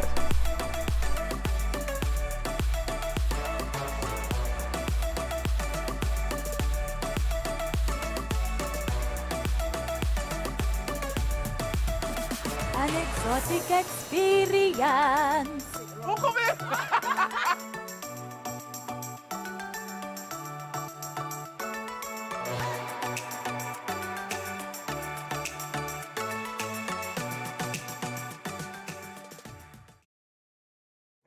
Good morning, SKN. This is Lyrical. I just want to say blessings to you. There are a happy place in the life if you live in there. A happy place in the life if you live in there. Cause them at a happy place in the life. And they can't change. And they just come out here to do right. So whether day or night, they will never ever change. Blessings, blessings, and blessings.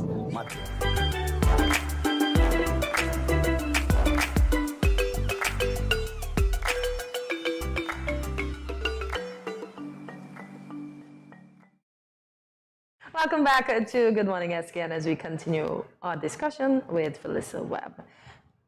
Felissa, hey. We all want to know, do you have an office space where persons can come for consultations? I'm glad you asked because as of January, the first week in January, we're going to have our official opening of our New Year office. vibes, nice. So right now we work remotely, but we're right now working on our office space. So we're already in the process where I would say 60% there. So we still have some work to do. So we wanted to be ready for December, but you know, realistically, we're looking at January. Nice. So as of now, I can't say that we're gonna have anyone to come physically to us because we normally go to our clients or we do virtually. Because we started in the pandemic, the more virtual era. So, you know, that was perfect to just, you know, have, you know, our meetings with our clients over Zoom or, you know, video call or whatever the case is. So it kind of never stopped. Oh, nice. You're in one of those spaces where you actually benefited, or at least were not adversely affected because of the pandemic. So that worked well for you. Yeah. Question, why the decision to have a physical office space? To have the physical office space, you know, it feels more official to like not, because right now I'm working remotely. I have a home office, but I would like sometimes clients want to come and have an actual face-to-face conversation. So I think having the office would provide them that opportunity, and also for me to interact with my my colleagues, my teammates, you know. So, That's and we want to do more. Yeah. So having the office space would not just be for services, but eventually we'll have products that we could offer to our clients around Butterfly Media. All right, so what are some of those products, if you can say? Are you willing to say? Or you have listen, I'm tempted to call. I'm just going to be like this, because I like the way you answered Hortensia when she started.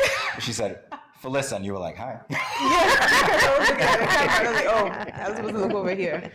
Yeah, so. Yes, so in terms of physical products, I prefer not to say as yet, but you'll hear from me. You'll hear from us. You will hear from her. Yes. Definitely. But I don't know if she said you, you know, this you. This Well, you or this you? We will hear from her. Everybody? Everybody. All of you?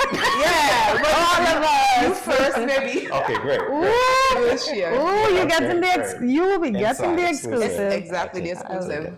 I like that. So do you mind sharing some of the companies that you would have provided media support for? Yes, so when we started out in the pandemic, the main service that we were getting more, you know, clients for was the bottom-out with the speakers. So we had clients like Digicel, you know, I'm thank God for them, you know, because I feel like they gave me a chance as an entrepreneur just starting, and we literally just started and they reached out right away. You know, I don't want to name names, but I really appreciate them for being our first official client. Oh, sweet. And then we also work along with courts as well. We've done work for Skelec. We've done work for hospitals in like the Christmas time where we go around advertise. We've done work for Comfort Ear Co. Oh, nice. So I'm just thinking off the top of my head, as well as Crafted by Design. Oh, nice. We've done radio ads as well for them. And who else? Yeah, that's just a few. Okay, just a few. Yeah. And we've worked with some of your favorite people, Caribana. Oh, yeah. It seems they are. You are quite perceptive. No wonder you were that I fear. know. Wow. I know. Amazing. You've got an eye for detail. Yeah. Yes. Oh, okay. So I'm right-ish. Did I say that? I just said you had an eye for detail for this vocal Yes, but we've worked with them as well. Or we are working with them via social media. I can say that at least as one of our social media clients. Great. All right, so question. You're in this field again. Obviously, it's working for you. Have you ever encountered any difficulty trying to get businesses or individuals to utilize the services that you offer? Because they might say, you know what, well, this is not really necessary. Yes, and I find that a lot in terms of the social media part of it, because, you know, these social softwares online make it so easy for you to just do your own thing. You don't need anybody. Yes. That's what it make you feel like. So like Canva, other sites like Aminoto that does videos, and other names. There's a lot of them up there. Post on My Wall is one of them that a lot of people use. And I know that too because you see the right at the bottom. Yeah. And they don't take it out. Because they don't pay. So you got to keep advertising for them. Yes. Yeah. So, you know, those softwares have made it so easy for persons to just create their own content. So it makes it a little more difficult to you know, persuade. So what I find is as I go along, because initially I'm like, you know, I'm catering to small businesses, small to medium businesses. And I find like the medium to big businesses are the ones that more would like, you know, give us the work to do because they don't have time for that. Yeah. You know, and those are the type of persons that we're trying to reach. People who are too busy, you don't have time to deal with your social media, your marketing. Call us. You can check us. If you those busy hours, you ain't got time for that, or you don't know how to navigate online, which is one of the recent clients that we just had that literally started with us today, December 1st. We have 2 new clients that started this month as of today's date. You know, one in Tobago and one right here in St. Kitts. Oh, nice. That's not from St. Kitts, but you know, that's where half the clientele is like not really Kittitian based. So, it's a bit difficult sometimes, but you know, as a marketing person and, you know, understanding marketing and psychology, then there we will be able to try to drum up some work by word of mouth. Yeah. Because like I said, it's a bit difficult, but it's getting easier. It's getting easier at the start. And because, you know, during the pandemic, we were home. They ain't really doing anything, so they'll find ways to. Yes. And I find a lot of businesses or entrepreneurs took the opportunity to start building their social media by themselves. So when we don't get that, we also offer social media strategy sessions. So you can pay for us to give you a plan and a strategy for your social media business, or even for marketing plans. So if you want to do it on your own, but you need guidance, we also offer that service. Nice, nice. You do it all. Indeed. Yes. I love that answer. Yes, we do. Try smile in the answer. Yes. Yes, we do. So now that you've been on GMSKN and there, I'm sure there's a lot of persons that will be interested in your service. Let them know how they can contact you. So all your pages, all your numbers, Everything. Everything, but not too much. Well, if you type Butterfly Media SKN in Google, you'll find us. Or you can go to our site, which is I said too much W's? Butterfly Media, like I said, like 4, that's fine. So it's butterflymediaskn.com. Or you can find us on Facebook with the same tag, Butterfly Media SKN. Once you type us in Facebook, Google, Instagram, Twitter, TikTok, Pinterest. Wow. Just not Snapchat. But once you type Butterfly Media SKN in any of those social media platforms or on Google, you will find us. Good. And our number is 869-767-5258. And our email is butterflymedia@gmail.com. So everything is Butterfly Media SKN. So once you find us. Oh, nice. Phyllis Webb, Butterfly Media, thank you so much for coming by. You got to do it again soon. Yes. And next time you sing. All right. Good. No problem. Great. All right. I might come up with something for the studio. Okay, that'd be great. Oh, nice. That'll be great because I tell you, your voice is amazing. All right, so we'll be back with more Good Morning SKN. Stay tuned, everyone.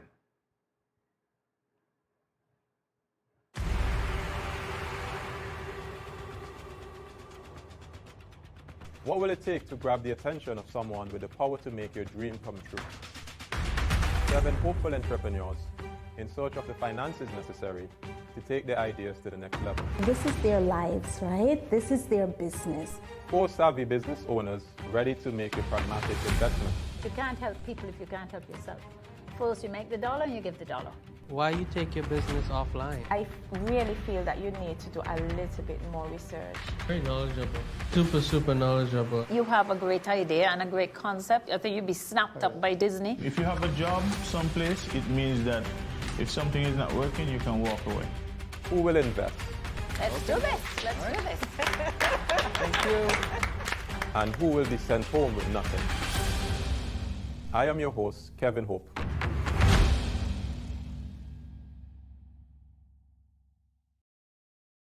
You ever hear Earthquake call and say, "Hello, Miss Lee, yes, it's me, Earthquake, I coming Tuesday around 10? No, sir. Earthquake does arrive unannounced, and when it come, it shake all sense and sensibility out of we.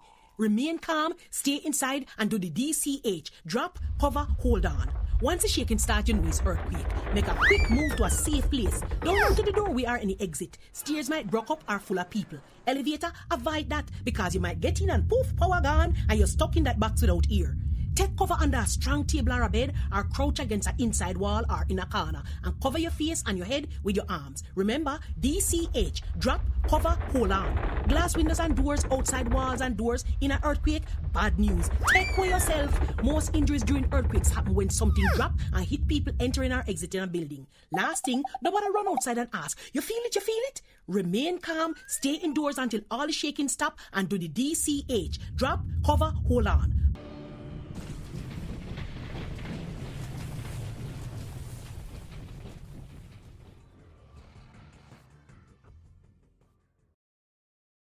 Hi. If you are a smoker, please pay attention to this message. According to the World Health Organization, there are 1.3 billion smokers in the world today, and tobacco kills 1 out of every 2 smokers. Did you know that there is enough nicotine in 5 cigarettes to kill an average adult if ingested whole?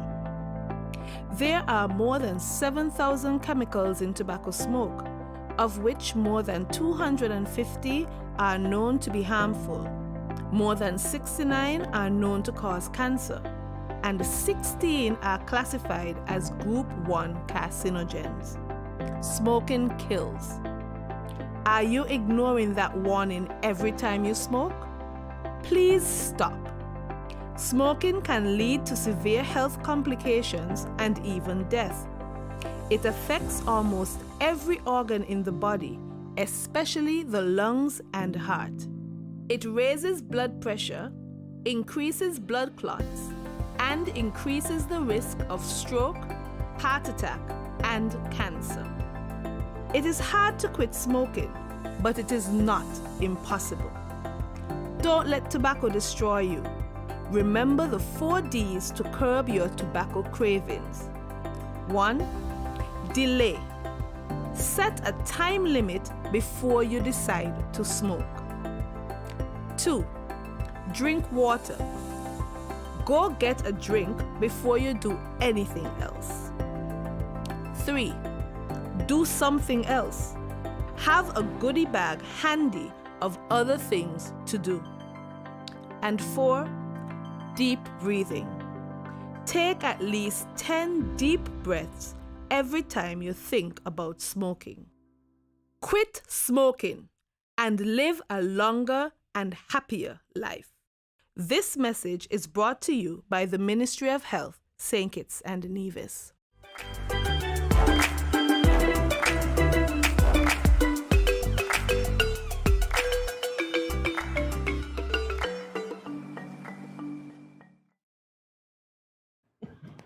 Welcome back. It's time for another edition of our Quote of the Day segment. Today's quote is, "To live is to suffer. To survive is to find some meaning in the suffering." This comes from a German, can I say poet, or a German philosopher, Friedrich Nietzsche. Did I say that correctly? No, in you my did German not. voice? But anyway, move on. You know, next time I'm going to say fried rice and mixer. Friedrich Nietzsche, I think that was what it is, yes. Ooh, German professor right here. So let's have a look at this short video explaining the meaning of this quote. But you know, it's true, you know, because we suffer almost every day, because you get a pain here, a pain there, everywhere, pain.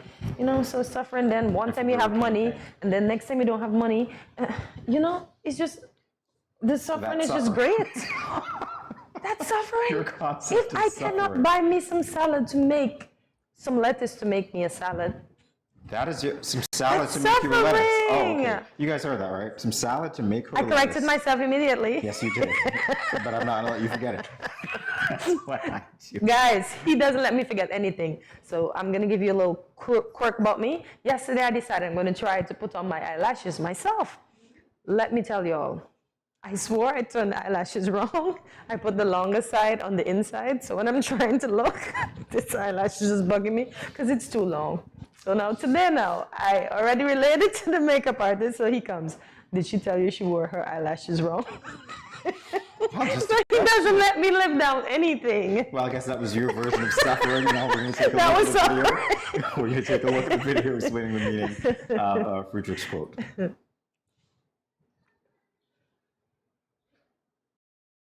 Creative part and a part that is created. In other words, mind and body. According to him, the body is meant to suffer, and the mind is meant to fashion something beautiful out of the suffering of the body. In man, creature and creator are united. In man, there is material, fragment, excess, clay, dirt, nonsense, chaos. But there is also the creator, the sculptor, the hardness of the hammer, the divinity of the spectator, and the seventh day. Do you understand this contrast?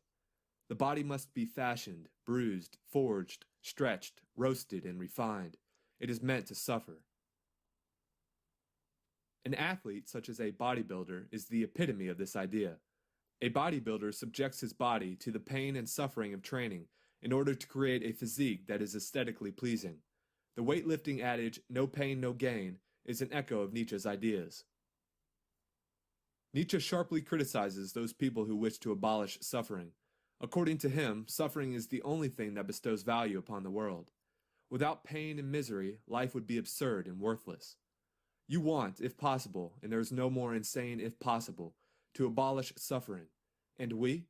It really seems that we would rather have it higher and worse than ever. Well-being, as you understand it, that is no goal, that seems to us an end, a state that soon makes man ridiculous and contemptible, that makes his destruction desirable. The discipline of suffering, of great suffering. Do you not know that only this discipline has created all enhancements of man so far? To Nietzsche, suffering provides the only test by which a person's worth can be determined. In other words, the person who can endure the greatest suffering is the greatest of men.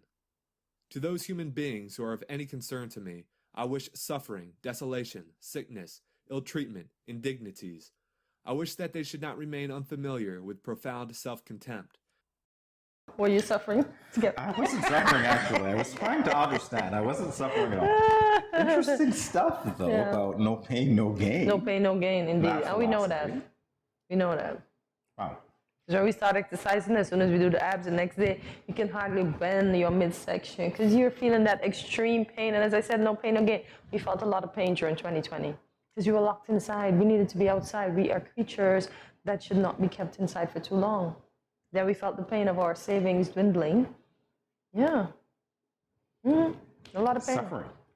Suffering makes straight. life worthwhile if you're listening to I know. that audio. So he's trying to tell me I can't live a smooth life. I have to have some kind of suffering. And suffering leads to divorce. See? No, we're not even going back to the divorce discussion. But it's obviously that they're suffering. That's why they got the divorce. Today has enough of its own problems. Exactly. But we're going to backpedal to show, right? We're not. The suffering you went through in the marriage ended in divorce. See? Suffering. What he's saying is that suffering makes life worthwhile, I guess, because if you're not suffering, then you're already at the optimal level and there's nothing else to aspire to. I suppose that's what. So I must suffer to aspire. Suffer to aspire. Because Wow. everything. Literally, we have to suffer, because in school you don't want to study, but you have to study because you want to get that piece of white paper in your hand to feel a bit more important, right? So we keep constantly suffering. We suffer in our brains to contain so many things. Just to say, I am Hortensia Carty, PhD or MD or CBA. Oh my God, there's a lot of things. I'm stuck on the fact that you said you were to get that white paper to feel more important. I'm sorry. Yeah. I was literally laughing because I'm like, that's not why. Listen, most people want that white paper to feel important. Not because it's true. like, yes, imagine. Hortensia, MD, medical doctor. Oh my God, she's an MD. It's not about the importance. Listen, the It's about prestige that fact. comes with that little white paper is a lot. And then you suffer to pay back that loan. How about that? CC is suffering all the time. When do you win? Just to get the MD? Hortensia. Okay, your philosophy, obviously, we're going to have to get a quotation from Hortensia as opposed to Friedrich. Next time, we're going to get to understand the world according to Hortensia. But sticking with the quote at hand and the suffering and all of that, I say that my takeaway from it is there needs to be that sort of balance. Mhm. You get to appreciate more of the good things Yes. when you appreciate that there is, Yeah. a counterbalancing force, as it were, suffering Yeah, you're on the correct. other side of it. So, Yeah. all right. So, Well, you got my interpretation of the code, so no need for that. well, yeah, I did. Yeah, I did along with everybody else. So we both did. So, have you heard of, I want you to say his name again. I want to see if you got it. Friedrich Nietzsche. Oh, I sprechen no. ein bitte de Deutsche. Friedrich Nietzsche. Friedrich. Friedrich Nietzsche. Friedrich. Oh boy. Nietzsche. Friedrich. I was just trying to be bougie with my German, but it ain't working out today, y'all. Oh, that's bougie German. Never mind. Yeah, bougie Never German. mind. It's incorrect German, but hey. It works out. It works See? out. You see what I said, folks? He doesn't let Works me out. live it down. He always comes for me. Do I? I'm sitting right here. All right. Have you heard of him before? No, never. Okay. Not until today. So I learned today years old that Mr. What's his name? Nietzsche? Well, when you go back to the gym and you see no pain, no gain, or whatever it is on the walls, you realize that, Yeah, for you real. attribute it to him, and it makes a I lot of can't sense. believe we have to suffer for so. Why suffer to aspire? That's my new mantra. I will suffer to aspire. But if you think about it, it means that, well, there were a couple of things there that he said initially. Creation and creature are combined, Yeah. as it were, and I thought that statement definitely would stand out to me. But apart from that, the whole sense of the ability of the creation to endure something and to emerge better for having gone through suffering is still, so inspiring. Because when we think of a lot of people who perhaps go through their states of suffering and they say, you know what, I can't come out on the other side.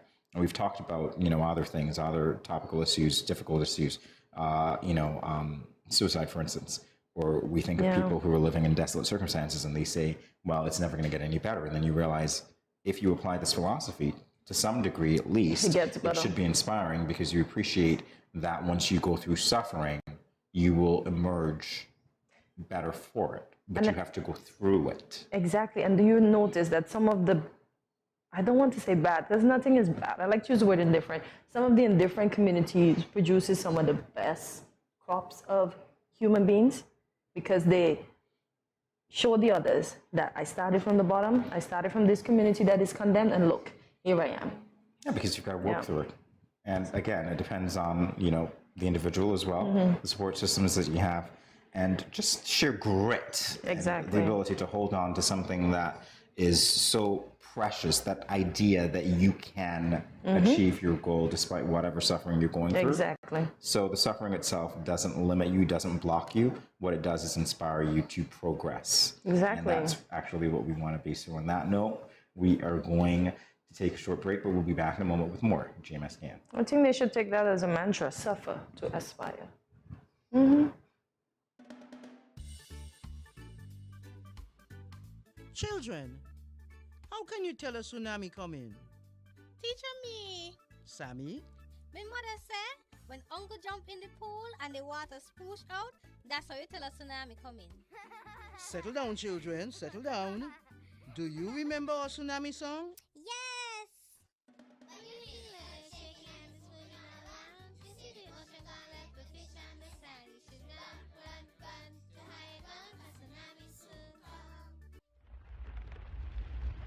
Mommy, Uncle not here and the other shake. Hush your mouth.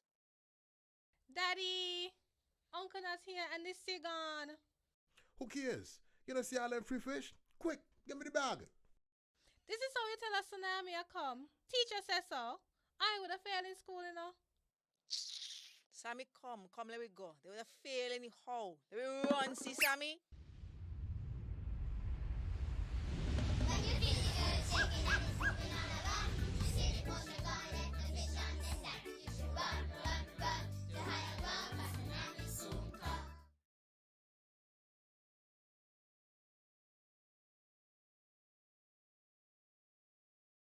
It's been 6 months now and Glenn hasn't been working. His attitude has completely changed and he's been leaving the house every day for hours and liming with his friends and coming home drunk and causing confusion. Gloria, this is what you cook today? This is not enough food for a big man like me. But Glenn, it's been 6 months now. You haven't given me any money to shop for food. Okay, so what you want me to do if my boss ain't called me out for work as yet? Look for a different job now. What you just said to me? Get a next job. What? Help! Let me Let go! go what? Yeah, let's see what really happened. Let go what? Watch your mouth with me now. The weekend mom and dad fight. When are they going to stop? Domestic violence is not just physical, it's mental, emotional, economical, and psychological. If you, your friend or family member is being abused, you can contact one of the numbers listed below for help.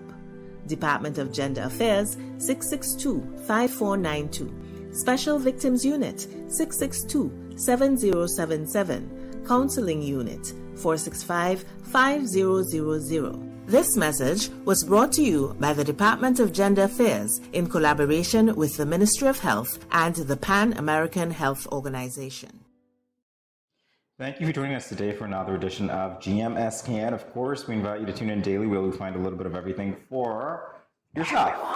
Everyone. I'm assuming I'm talking to an individual here. For you, right? Okay, so yeah, encouraging you to get your friends and family to watch. And also remember to follow us on our social media platforms, including Facebook and YouTube. It's Studio 327. No, Cortensia, I'm not the platform. Facebook. I was hoping the YouTube, platform would and come up so I can do my point. Studio 327 Inc. And on Instagram at Good Morning SKN. Remember to like, subscribe, follow, and share. And of course, encouraging you to check out our website as well at st.kitts.com to learn more about GMS Scan and Studio 327. And if you have an idea, hey, the email address, remember it, info@studio327inc.com. We'd love to hear from you. And remember, our first anniversary is coming up, so you have to let us know for those of you who have been on the show how the show would have impacted you and propelled your business forward. And for those of you who watch us, just sending some congratulatory greetings, but you got to send them early because it's on the 6th of December. As usual, leave us a comment and let us know what was your favorite part of today's show. And see you tomorrow on Friday at 8 a.m. when I compel you, I ask you, I beg you for you to start your morning with us right here at Good Morning SKN. As usual, thanks for watching. Have yourselves a fantastic Thursday, guys. And remember, suffer to aspire. Just have a great day, guys. Bye-bye.